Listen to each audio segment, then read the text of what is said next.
lot of places with this book. I've had the great fortune of being invited to come to communities across the land, and when I got Carolyn's email, something about it was different. The way in which she described her community, the way in which she described what matters to folks here, and what I might do if I came and joined you all in conversation for an evening, well, it really reached me. I was fortunate. I was hearing from a number of different places, people who had read about the book, decided we'd like you to come, but there was something about Carolyn's invitation that made me say, I have to get to Bainbridge Island. I believe we interacted with each other back in July, I'm not sure. Here we are in February, many, many months later. I'm delighted, so delighted to have the chance to be here. Carolyn was assisted in this effort to put this on by Julie Miller, Cezanne Allen, all of these ladies from Raising Resilience. Let's give Raising Resilience a big round of applause.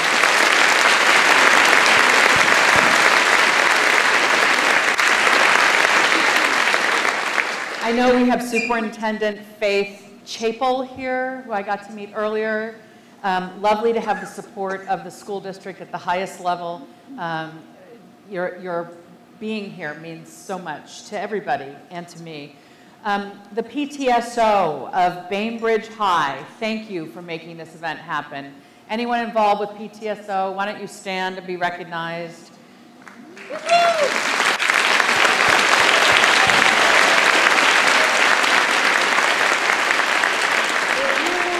If you are one of the 16 organizations up there, thank you so much for helping make this event happen. Please stand and be recognized if you're from any of these 16 organizations.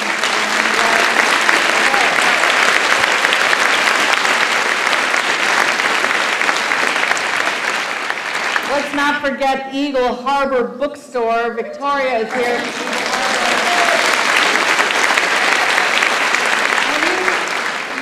This Bainbridge Island, but I'm going to say it anyway. Our local independent bookstores are really a part of the essential lifeblood of a thriving community. They're under assault because of how easy it is to get books like this.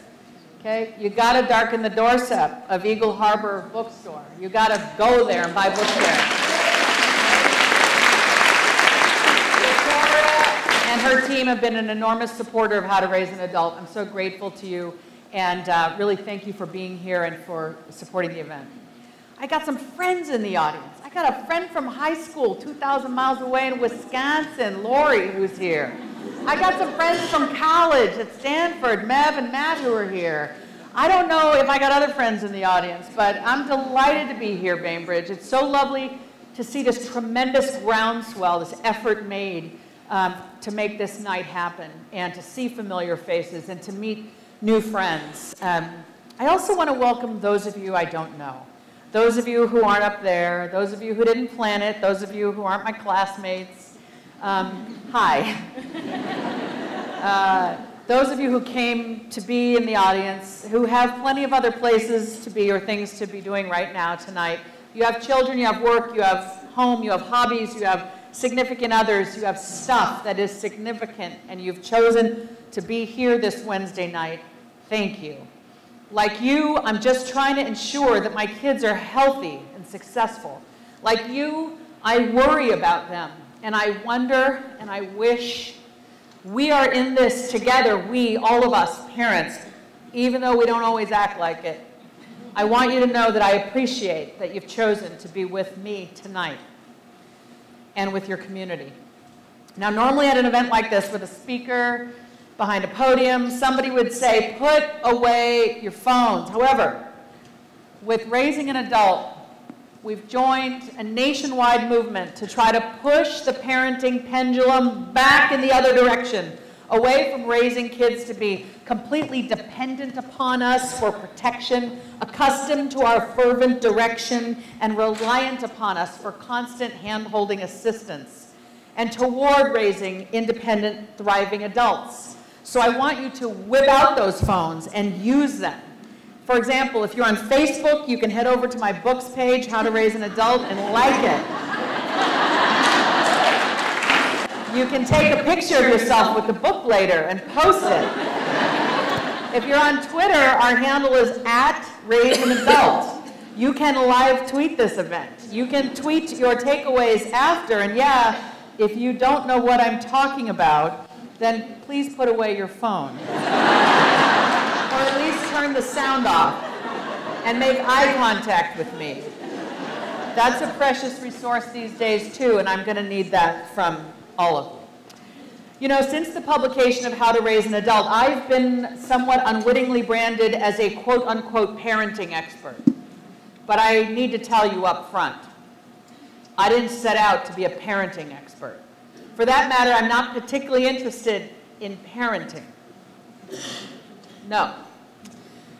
And some of you are thinking, well, what the heck am I here for then? My partner friend dragged me out on a perfectly good Wednesday night to come hear a parenting talk. I'm going to say it again, I'm not particularly interested in parenting. Across my career, which began in law and then became a career in academia, and now in my life as a writer, what I'm interested in and have always been interested in is humans developing into their best selves and in the obstacles that can get in the way of any of us having that chance to become our best selves. I wrote How to Raise an Adult because it's just that, well, there's a form of parenting these days that can really get in the way. What I'm saying is that while we talk a lot, and rightly so, about parents who aren't involved enough in their kids' education and upbringing, we ought to also be quite concerned about what's going on at the other end of the spectrum. Dare I say, our end of the spectrum, where parents think their kids will only be successful if they, the parent, prevent and protect at every turn, hover over every happening, micromanage their kids every moment, steer them rather forcefully toward a small number of colleges and careers. Those parents are breeding a very different kind of harm. We parents, I should say, because over the course of these many years being mom to Sawyer and Avery, now teenagers, my son, Sawyer, 16, my daughter, Avery. Can you hear me? Is it okay? Okay. I can see that I've fallen into the very trap I've written about.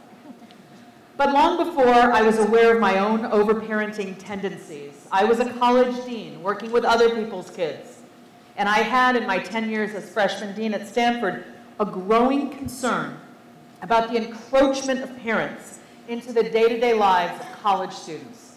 Let me give you a glimpse of what I observed in those years, 2002 to 2012. Although I was working with students universally regarded as some of the nation's best and brightest, as I sat with students in office hours, one-on-one, or talked with them in small groups and observed them going about their business on campus, each year I noticed we had more students who didn't seem to want to rely upon their own ability to do for themselves, who lacked the kind of brash confidence that used to be typical, almost stereotypical, for 18 to 22-year-olds, who as an age cohort used to desire, hunger for their own independence, after all. Remember? I couldn't quite tell what was going on at first. Something was just a little odd, a little off. Each year brought more and more parents who came with their kid to college and stayed. Occasionally literally, but more often virtually, expecting to play a central role in the day-to-day life of their student. This type of parent wanted to dictate which classes the student would enroll in, choose activities, select the major, internships, maybe even the career, wanted to intervene when their student missed deadlines, expressed disagreement to a professor over a grade, over how the course was being taught, defended and advocated for their student when behavioral issues arose, tracked academic deadlines, had their students' password, expected to register them for classes, fill out their applications, would even go so far, some of them, as to call every morning to wake their kid up. I know, you're thinking, I would never do that. It sounds like middle school or high school, but it was college. In some cases, these parents evinced no faith that their son or daughter was capable of even trying to make their way through college, through the day, through the week, through the quarter without them. For example, they tell me, these parents, My son wants to do research in chemical engineering, so I need you to tell me about all of the opportunities available. Or, my daughter will be studying abroad with you in Oxford, and when is your parent orientation for study abroad? Or, what's my student's password? I need to register them for classes. They're too busy. Or, it's so complicated. Okay, my colleagues and I thought, can't your students be responsible for filling out forms, for paying attention, for gathering and synthesizing information, for formulating next steps by themselves, as college students before them always have? Those of us who work as college administrators first notice parents wanting to be involved in the day-to-day life of the college students round about the late 1990s. Who was coming to college then? The first wave of the Millennial Generation, born in 1980, 81, 82. I say those of us who work as college administrators because I want you to know this was not a Stanford thing. I would go to conferences and people would talk about, are you seeing parents, are you hearing from parents? We were all around the country beginning to see that parents weren't ready by any means to let go of an 18-year-old and trust that they had what it took to make their way through the college experience. Okay, so the Millennial Generation, say you were born in 1980, 81, 82, these were the same kids who'd been the first to be subjected to the play date, the self-esteem, 1984, the self-esteem movement, yay, great job, honey, perfect, right? Awards, certificates, ribbons, trophies, okay? Play date, self-esteem movement, stranger danger, 1983. Okay? These were, the millennials, were the first kids to be kind of subjected to that childhood. In those early years of parental involvement in the life of college students, the late 90s, the parents who behaved in this way, who wanted to do these things that I have suggested, were rather small in number. And their behavior was so odd, so unfamiliar, so different from the norm. I want to know how my son is doing in class. I want to talk to you about this deadline my daughter missed.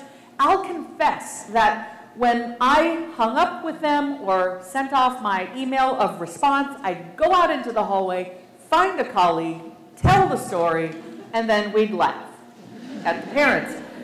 Recounting the story, thinking, what are these parents thinking? Oh my gosh. But as these parents grew in number, well, we stopped laughing. We stopped laughing and grew rather concerned. The students associated with those parents didn't seem mortified when their parents intervened like this. No, they were grateful. This is what worried me the most. No hunger to do for themselves. No eye-rolling, no shaking their parents off. No. The students, the kids of these parents, they were quite reliant upon this constant closeness. They expected the connection. They welcomed the intervention and actually facilitated a parent's involvement by communicating with them multiple times a day, as became the norm for college students across the nation about a decade ago. They'd talk to parents in the dorm, in the dining halls, in the student union, going to class, going to another class, going somewhere after class, in the lobby of the advising office, even inside my office. We'd be in the middle of an important conversation about this student's life, plans, fears, dreams, and their phone would vibrate. And they'd look down at it, and then look back up at me sheepishly, and then with a shrug, they'd say, it's my mom, or my dad. It's my mom. Do you mind if I just, Mom? And I was sitting across the room, this small office. I was sitting there across from this grown person thinking to myself, is this college or middle school? Now, how many of you have heard of the movie The Stepford Wives? Raise your hand, nice and high. I've just outed your age by asking this question. It's a 1975 feminist allegory of women. It's a movie based on a book. Of women who were not actually humans, but instead were robots programmed by their husbands to be the paradigmatic perfect wife. Well, the Stepford Wives movie came to mind as I watched my students live their college lives, still somehow looking over to the sidelines for mom or dad's direction, protection, or intervention as if they were 5 playing soccer and needed a parent to point in which direction to kick the ball. I began to wonder, are we raising Stepford children? Of course, closeness, affection, love, frequent communication, that's all good. But when the dynamic between parent and adult child is this constant chatter about choices and possibilities and outcomes and the should and shouldn'ts of life, the want-tos and the ought-nots, the how do I do this and the let me take care of that for yous, when it came to all manner of their lives, this intertwinedness moved, in my view, from a cute family portrait to a rather disfigured picture of a chronologically adult man or woman incapable of fending for themselves. Such students were not only talking about the joys of life and major life decisions with parents, which I think is quite natural and appropriate. They seemed to turn to a parent whenever something went even mildly wrong, couldn't locate a class, got a flat tire on their bike, got less than great on an assignment, and even when nothing was wrong at all, just wanting to check in frequently, as if their actual biological instinct was to continually call or text a parent, an instinct as natural and seemingly essential to their well-being as taking a breath of air. And mom or dad was right there with the assist or reassurance, happy to be the problem solver, confidant, or best friend. Now, this wasn't all of my students, mind you, or even most, but over the years, they grew in number from a small subset to a solid third, or maybe 45% of the undergraduate community who'd been raised, it seemed, with this incredible closeness, this constant intertwinedness and interaction that was continuing even in college. In contrast with their peers in the student community who could contend with choices and options and discomfort and disappointment on their own to bring those things, the regular happenings of life, into their own heads and hearts and minds and mull it over and come up with some ideas, next steps, solutions, and then go seek some advice from parents or other mentors. The students I'm concerned about didn't seem to believe that they had any wherewithal within their own selves to contend with what life would throw their way in the normal course of things. So intertwined with their parents, it was as if they didn't know how to be. B-E italics. They didn't know how to be their own selves. Nationally, this cohort of young adults was being referred to by all kinds of labels, such as orchids, exquisite specimens of a human, but can't survive outside of the greenhouse, the carefully controlled environment of home. Or teacups, exquisite pieces of porcelain, beautiful to look at, but once chipped, forever ruined. To me, what it looked like was existential impotence. Meanwhile, though quite childlike in their dependence upon their parents for constant contact, help, and reassurance, academically, in terms of high school GPA and test scores, well, they were seemingly more and more accomplished every year. But with each year, I noticed more students could tell you what they'd done, but not so much why they had done it, except to get into college. They could tell you what they'd achieved, but not so much about whether any of it actually mattered to them. These students were far more interesting to look at on paper than to talk with in person. Was any of this stuff they had done really their passion? I found myself wondering. Or was passion just something everyone, let's face it, said they had to discover? Find your passion, quick, because colleges want to see it. I wondered, talking with my students, did they have a budding sense of self? Was there a sense of self starting to bud within them? Or were they, in fact, just content to have their parents plan and assist with every step of life for them? Did they think a B really was failure, or were they just saying so? And why was it so hard for them to cope with it when it came Could they take the initiative, or were they just incredibly good at doing as they were told? I believe in humans and seeing a growing number of promising young adults walking a path of someone else's making, lacking the confidence in their own ability to make their way through a day without regular communication with parents, already a little burned out, kind of old before their time. This perplexed and worried me. More than that, it angered me.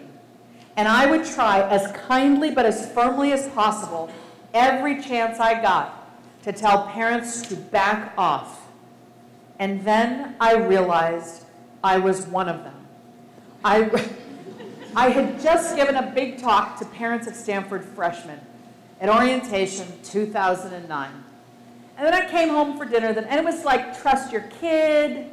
We began calling college students kids, by the way, in the last decade. Trust your kid. Trust the institution. We're not trying to get away with as little as possible here at Stanford. We're going to do as much as we possibly can. You know, trust your kid. Trust us. Now please leave was my message. I didn't actually wag my finger at parents, but inside I was thinking like, come on, folks. And then the next day, 2009, I go home. I'm having a long-awaited dinner with my own family. And I'm sitting down for dinner with my husband and my 10-year-old son and 8-year-old daughter, and I lean over and I start cutting my 10-year-old's meat.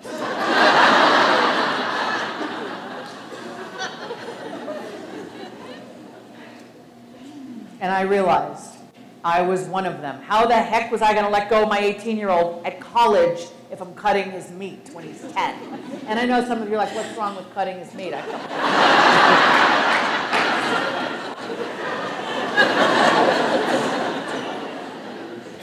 I realize parents like me, maybe even childhood itself in certain communities, is the problem.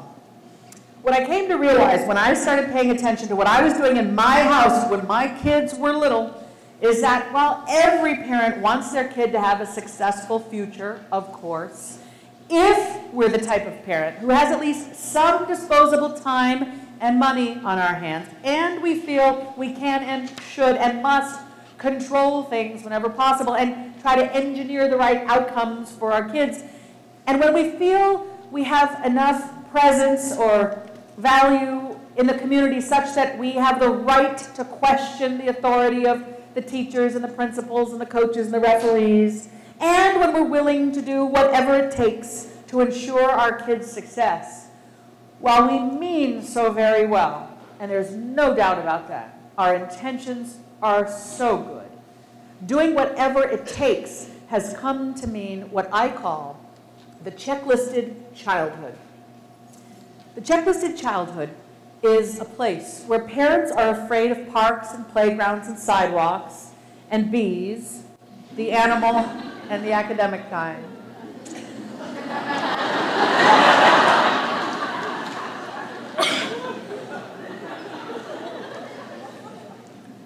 Where we arrange play, but not just that, we watch over it to make sure it's always enriching and that everyone is taking turns and getting along.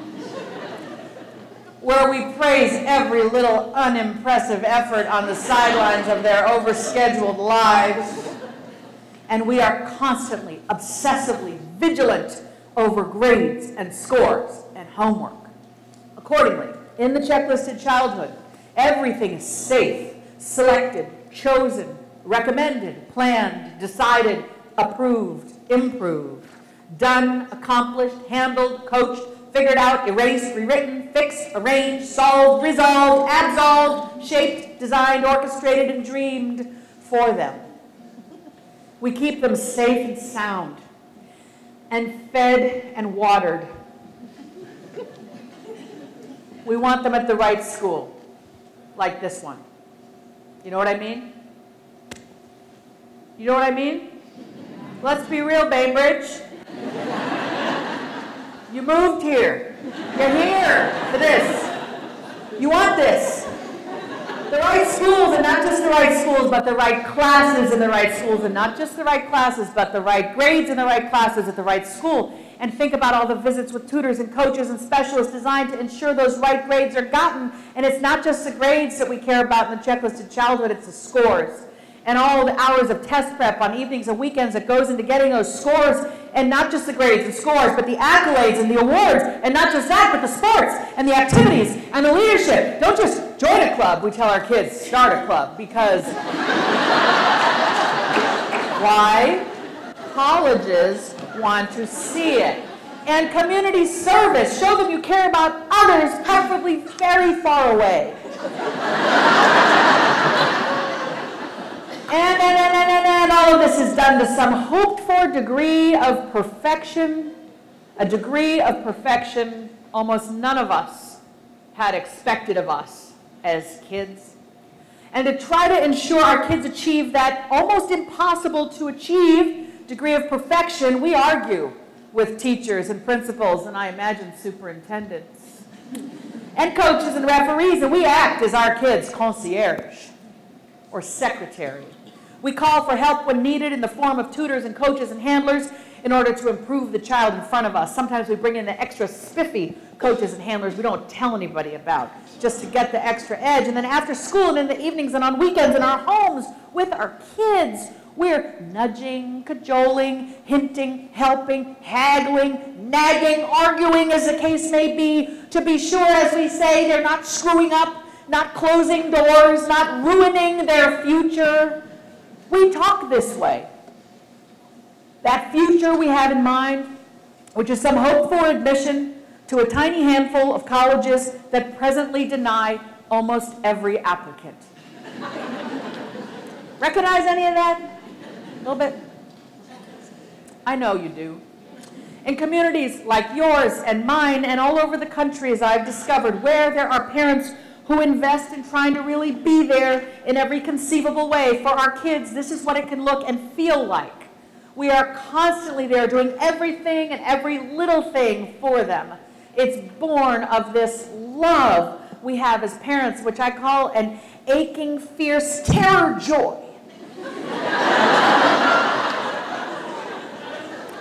It's an aching, fierce terror joy, what we feel for our children. We think all of this helps them, but in the checklisted childhood, here's how it can feel to be a kid. They can't play freely. There's no room in their afternoons. Instead, we insist that every moment must be enriching, as if every activity, every quiz, every single piece of homework has a make or break consequence for their future, and as if every afternoon must be harnessed for utility. We absolve them from helping out around the house, even of getting enough sleep, just as long as they're checking off the items on the checklist. In the checklisted childhood, we say we just want them to be happy. Say it with me. We say we just want them to be happy.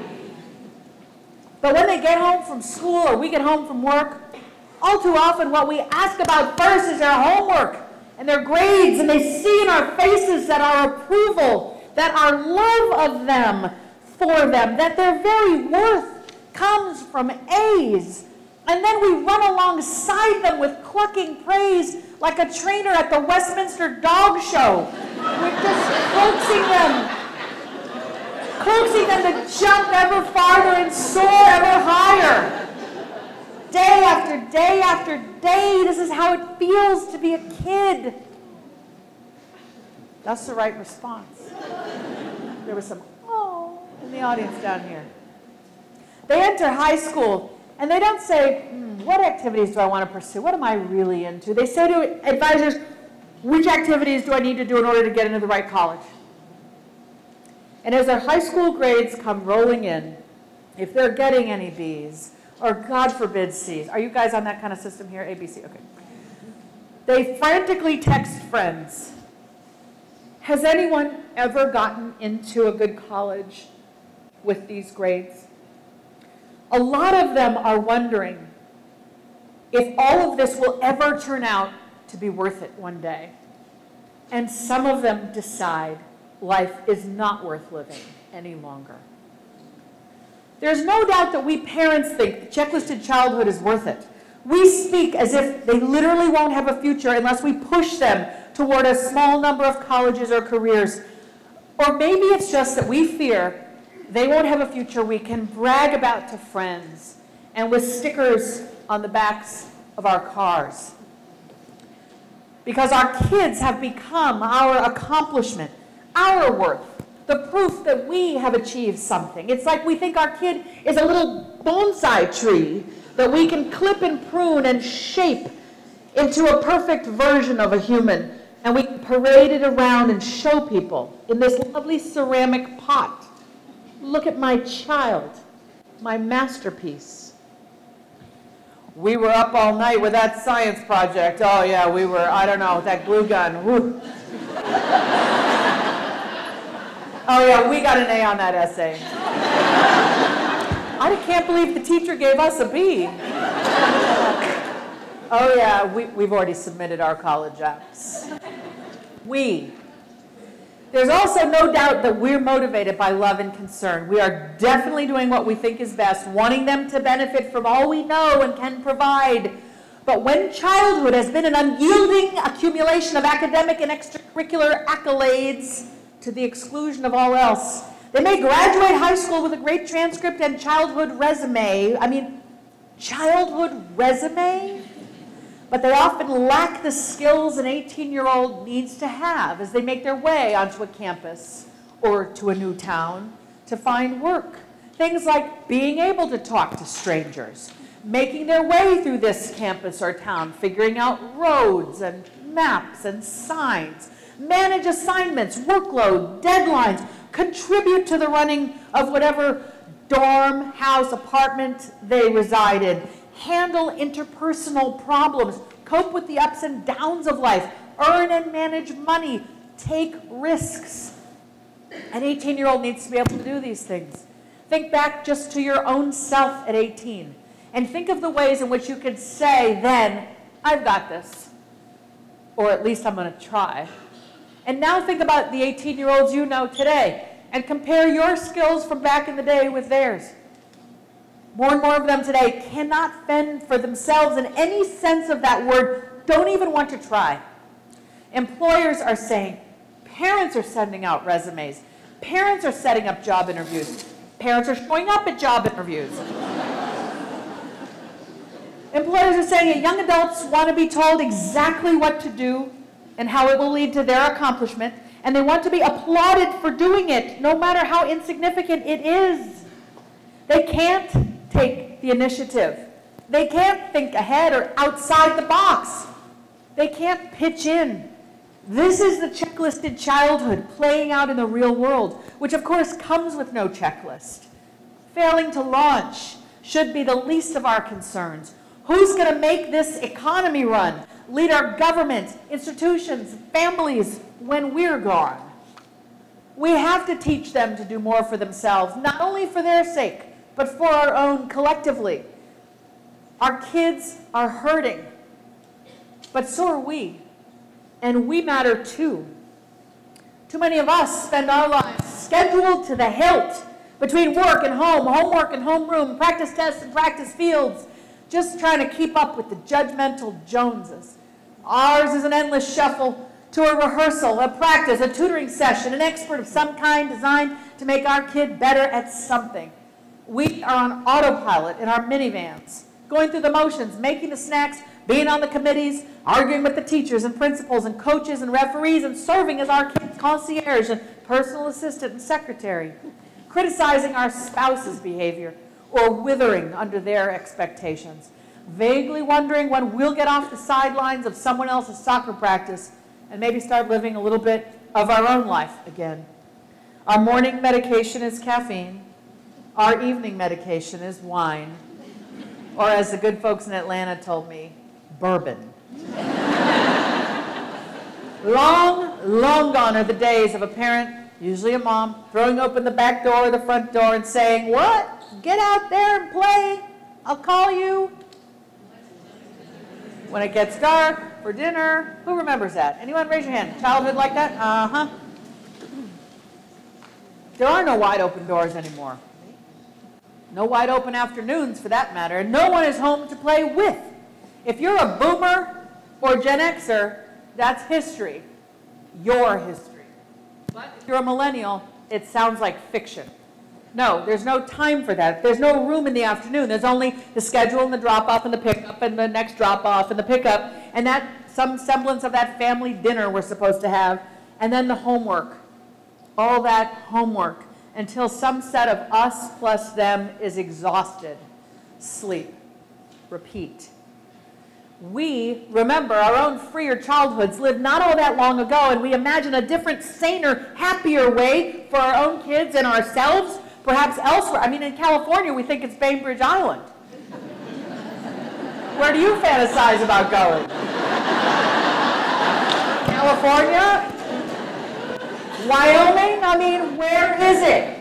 Yet we look over our shoulder and we see the galloping herd of other parents who are constantly hovering over their kids, cultivating them like precious little bonsai trees, doing every little thing for their kids, spending more money, hiring more help, taking more time off just to ensure their kid makes the grade, makes the cut, gets admitted to that school over our kid.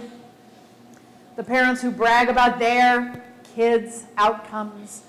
We want to trust our instincts. We wish we were brave enough to walk away and focus a little more on family time and a little less on test prep. Incite some laughter in our homes instead of tears. Prompt a bit of joy. Let our kids just occasionally be kids. But we fear the herd and the short-term win their kid will achieve with all that help.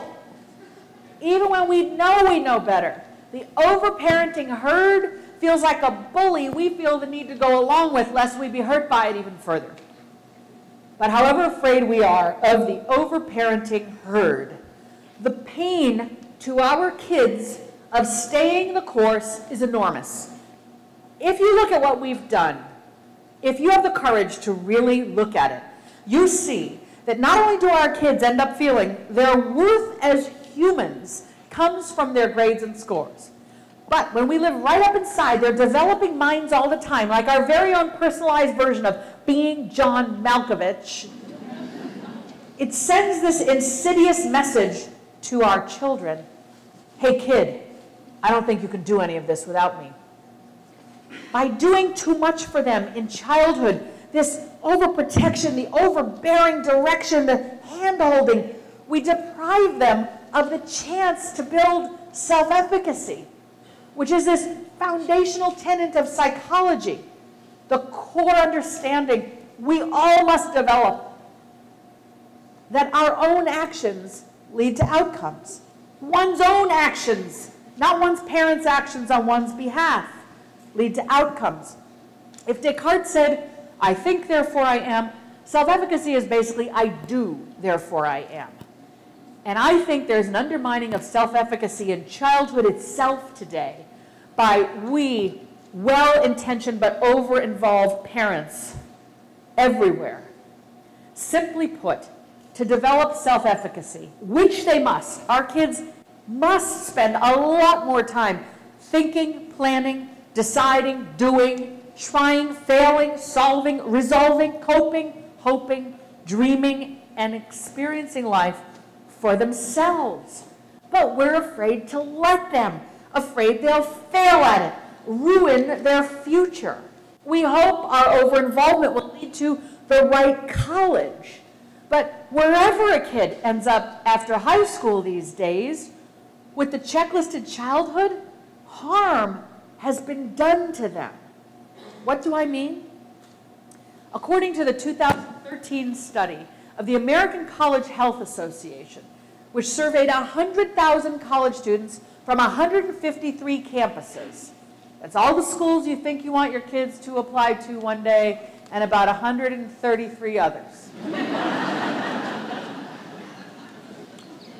Of 100,000 students reporting on their own mental and physical health over the past year, 84.3% said they had been overwhelmed by all they had to do. 60.5% had been very sad. 57% were very lonely. 51.3% felt overwhelming anxiety. And 46.5%, just fewer than 1 in 2, felt things were hopeless. Remember, this was from kids all over. Every tier, large universities, small colleges, East, West, North, South, Midwest. That's the national data. Bainbridge, you have your own. In a recent 2014 Healthy Youth Survey, 25% of Bainbridge High School seniors reported having depressive feelings lasting at least 2 weeks that interfered with some usual activities. That's 1 in 4. It's up from 20% in 2012 and up from 17% in 2010. 57% of Bainbridge High School seniors reported being bothered by not being able to stop or control worrying several days. They couldn't control or stop their worrying for several days to nearly every day in the last 2 weeks. 57%. Let me go back to the notion of failing. We're so afraid of it for our kids, yet it is life's essential teacher. Some of us seem to think we could take all the lessons we have learned the hard way over the decades of our life and sort of chew them up and regurgitate them. And it's gross, but then, you know, like spoon feed them these lessons to our own children, forgetting that the lessons come from living life, that life is the teacher. We can't leapfrog them over life so they get to success. It's not how it works. They must live it and do it and learn.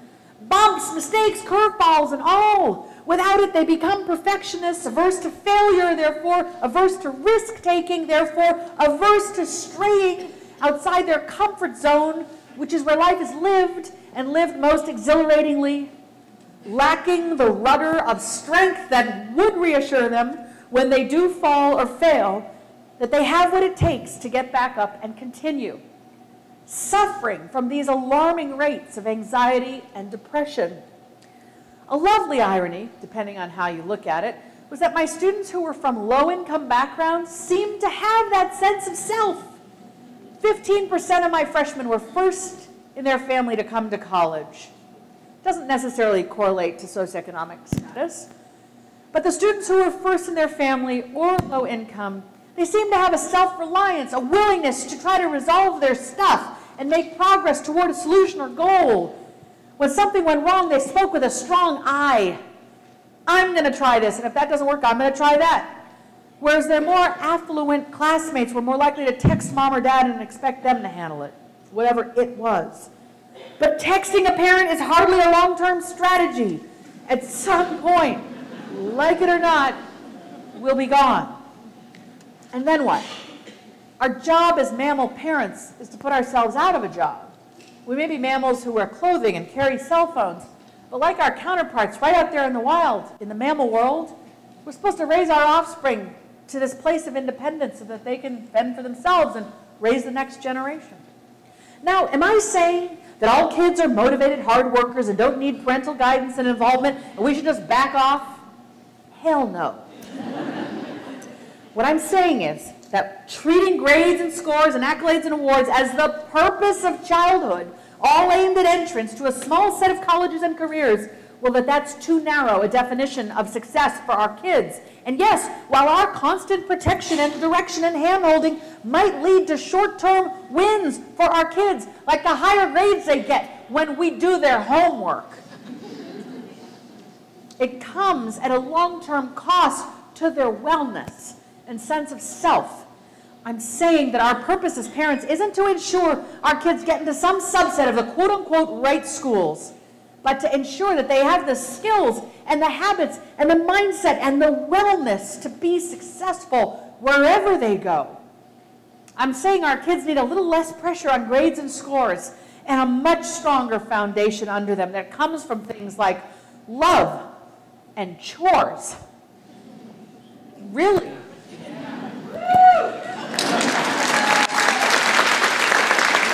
Some of you are like, oh, shit. I've been focusing on test prep, and now it's all about chores. Here's why. One of the longest longitudinal studies of humans ever conducted. It's called the Harvard Grant Study. Studied humans through the years of their life, from college through until they passed away. So over the course of many, many decades, it found that professional success in life, whether what somebody was professionally successful, was predicted by whether they'd done chores as a child. And the earlier they started doing chores, the better. Yeah. Everybody go home right now and make your do the dishes. Okay? That a roll up your sleeves and pitch in mindset, a willingness to do the unpleasant tasks in life, an interest in contributing one's effort to the betterment of the whole, that's what gets you ahead in the working world. We know that. Intuitively it makes sense. But with our kids oh so busy with a checklisted childhood, often we absolve them from having to do any of the work around the house. Some of you know the work of Wendy Mogul, author and psychologist who wrote Blessing of a Skin Knee, The Blessing of a B-. Yes? Wendy Mogul has said, our kids are like benevolent dictators. All they have to do is say, when we want to ask them to maybe help out with, a dish, they just have to say, I have homework, or I have a quiz tomorrow. And we're like, okay. And we're more likely to serve them their dinner at their laptop, I've never done that.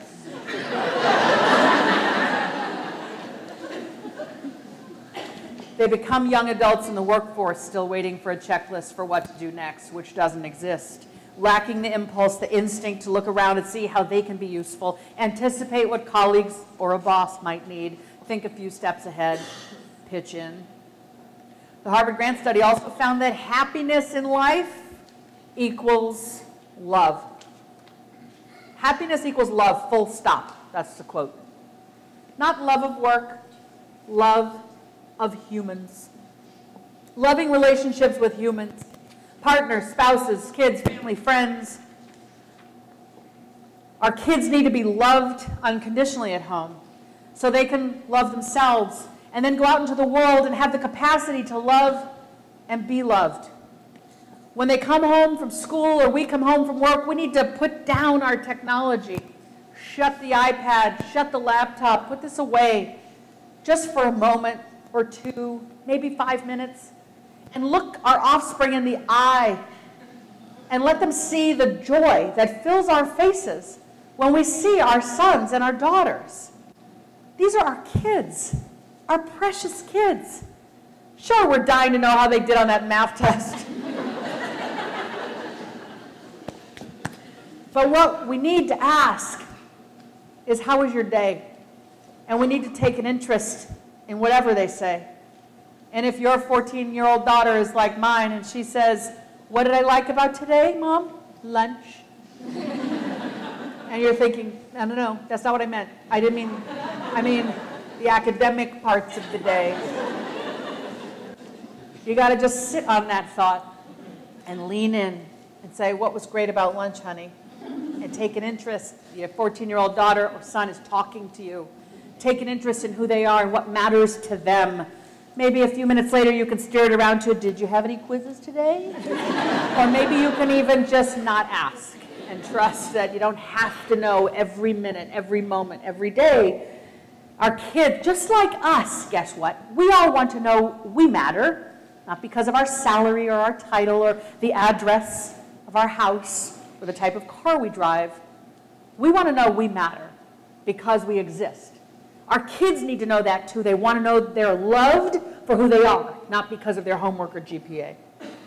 I know, but what about college thinking? Chores and love may sound all well and good, but come on now. Colleges want to see the highest grades and scores and accolades and awards. And I'm going to say, well, it is true that the colleges with the biggest brand names, they want that, at least for now, until they come up with a better way to assess hard work, achievement, rigor in high school. And I believe they will come up with a better way. More and more people are beginning to see it's become an academic arms race. The admissions people are starting to talk to the mental health people on campus and are realizing, what have we done to kids?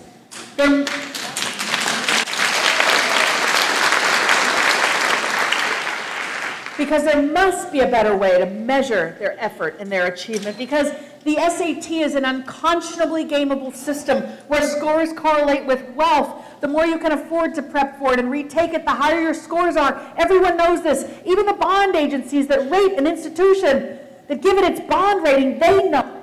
A school's bond rating rises as its median SAT score does. Because apparently the bond agencies know higher SAT means more well-heeled parents who can pay the institution's bills. I'm confident the big boys, when it comes to college, will do something about this, because it's also becoming apparent to them that kids are trading their very childhood for a chance at getting the highest possible grades and scores and accolades and awards, and the people who work in admissions are good people who are trying to provide academic opportunity, not ask a kid to mortgage their childhood. In fact, I know some of you have seen this new report out from the Harvard Graduate School of Education a couple weeks back. Raise your hand if you've seen it, called Turning the Tide. It's been signed on to by admissions officers at about 80 prestigious schools. It's incredibly promising in regard to this notion of admissions reform, in that it strongly advocates reforming the system so students can be less obsessed with their own achievement and more concerned with community and citizenship, as in how they treat others. It recommends making standardized tests optional, discouraging students from taking a ton of APs, reducing the expectation about the number of activities, leveling the playing field for kids from underrepresented communities. All of this is incredibly promising. But in the meantime, we've got kids to raise. Kids who need a dinner tonight and who need breakfast tomorrow morning. And contrary to what the college rankings racket would have us believe, we don't have to play into a broken system for the unlikely chance of our kid getting admitted to a big brand name school. The racket, by the way, U.S. News and World Report's college rankings issue is like Sports Illustrated swimsuit issue, according to Gwen Ifill of the PBS NewsHour, because it's tantalizing and because it is the one annual issue, it's the one issue on which the whole franchise rests financially. They are preying on and profiting from our anxiety. And every year they just change up the list a little bit, so we have to buy this year's version. It's a racket. They have us here or lower. We don't have to buy into it. You know why? Because there's evidence all around us that successful, happy people did not all go to the big brand name schools.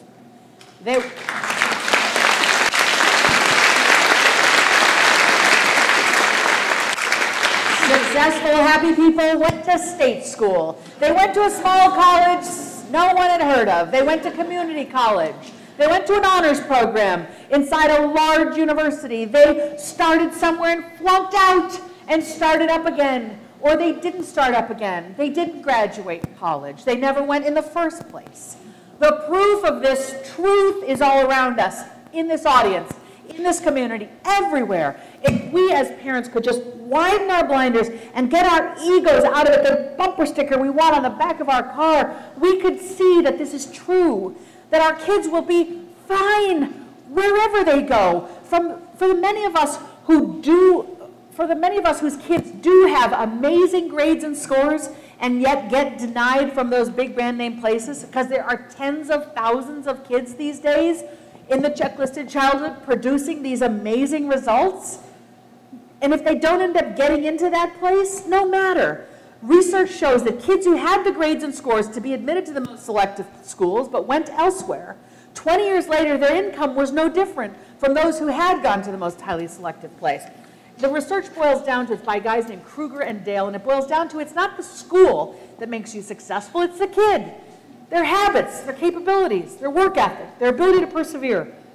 Malcolm Gladwell would go so far as to recommend it's advantageous to go to a lower tier school than the best one you got into, because it's the top students on every campus, regardless of what that campus is, who get the attention of faculty, which is what leads to the greater letters of recommendation and the deeper dive into the field and more doors of opportunity open to you in grad school or the workplace beyond. It's the big fish in a small pond theory. So even though we're so obsessed with GPA, even at the college level, parents are saying, well, how are you doing in your classes? What's your GPA? We should be saying to our college students, how many faculty know your name, honey? Okay? Faculty attention in college is the holy grail. Where do you get faculty attention all the time? Small colleges, community college, and sometimes, yes, at big brand name universities, if the faculty are motivated to care about undergraduates on top of the research and scholarship, which is their primary reason for being there. Employers are starting to say that over-reliance on the brand name of a college might make them confuse polish that comes from brand name with actual potential to do the work, as Deloitte UK recently said, and as a result decided to stop looking at the colleges their applicants attended. Google has said, we want people who have the humility that comes from not having always been the best. Frank Bruni's recent book, Where You Go Is Not Who You'll Be, cites a study of 550 American CEOs and nonprofit leaders that found that almost 2/3 attended schools that are not considered elite.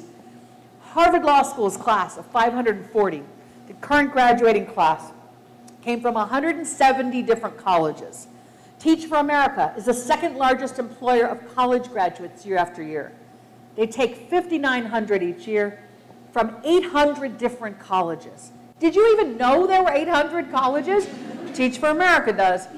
So then it's hardly the end of the world if our kids don't go to these biggest brand name schools. And if our children have been raised not with a tyrannical checklist that leaves them breathless, broken, brittle, but instead they've been raised with a foundation of love and chores, and they've been allowed to try and fail and try again, and they've learned that through effort and perseverance they can succeed, well, they'll get to college on their own volition and desire, and quite likely therefore have what it takes to actually thrive there. I'm going to admit to you that once I thought of my own two little kids almost like little bonsai trees.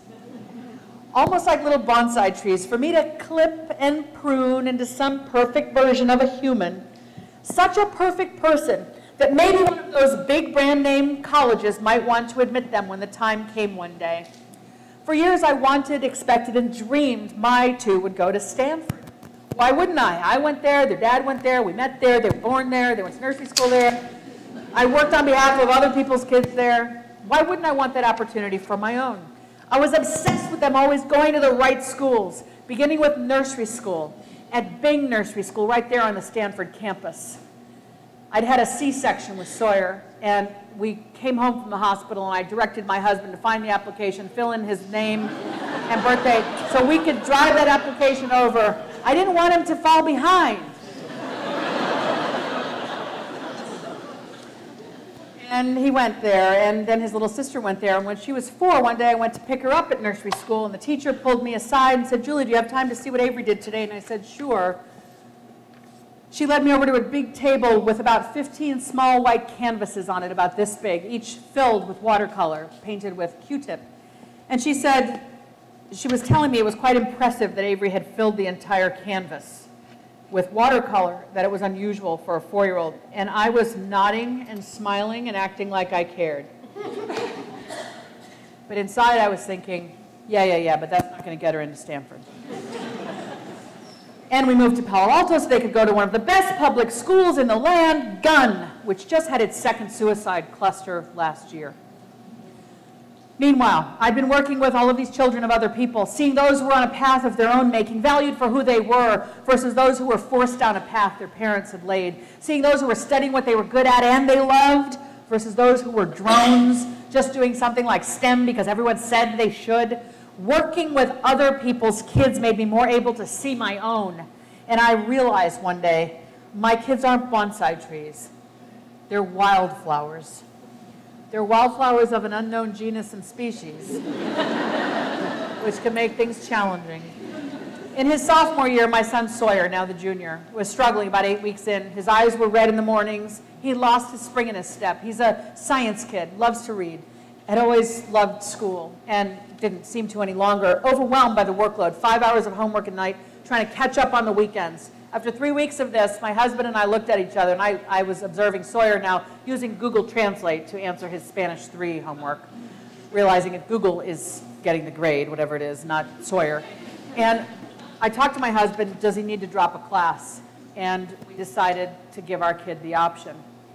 I went to Sawyer at his bedside. It was midnight. He'd been up so late, 15 years old. And I said, honey, it looks like this is too much. Do you think you might need to drop a class? And he said, can I? Don't you want me to do all of this? And I said, well, yeah, in some theoretical universe. You know, we bought our house here, so you could go to this school. No, I didn't say all that.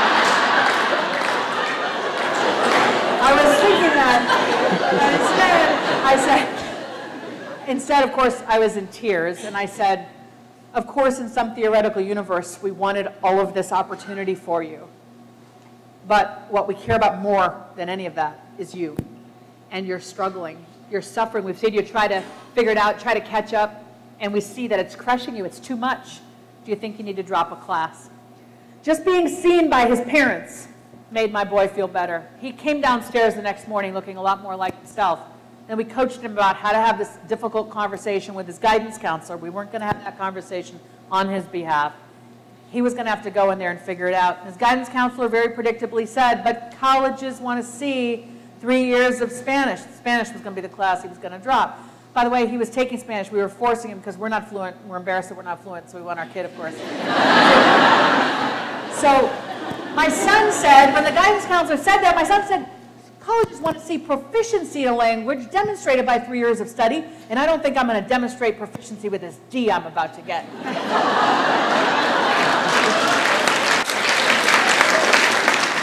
And oh, by the way, if I drop Spanish, then I can have time for honors chem and algebra 2 trig and fancy English and fancy history. I've forgotten the names, but you get what I'm saying, right? One fewer class with signing work, one more hour in the day in which to do homework. My kid came back to us. I've learned that my job as a parent is to provide a nourishing environment, to teach them to be kind to others, to prepare them to work hard by having high expectations, being a good role model, and yes, making them do chores, to love them so they can leave our home loving themselves and get out there and be capable of giving and receiving love. And I've learned to check my ego. The college they attend, their major, their career, that's up to them. My daughter, Avery, she's an artist. And I'm no longer ashamed to tell that story about discounting her artistic talent when she was little. Yeah, she's going to have to figure out how to pay the bills. But it's my job to believe that she can. My son is in love with biology at the molecular level, literally. And he already knows he wants a PhD in genetics. And his decision to drop Spanish may mean that some of the best colleges don't want my kid. And I don't care. That was the right decision for him, and the right college for him will understand why he made that decision and even applaud it. I see my kids for who they are, love them for who they are. I'm working hard to embrace the kid I've got, not the one I might in some dreamscape have wanted them to be.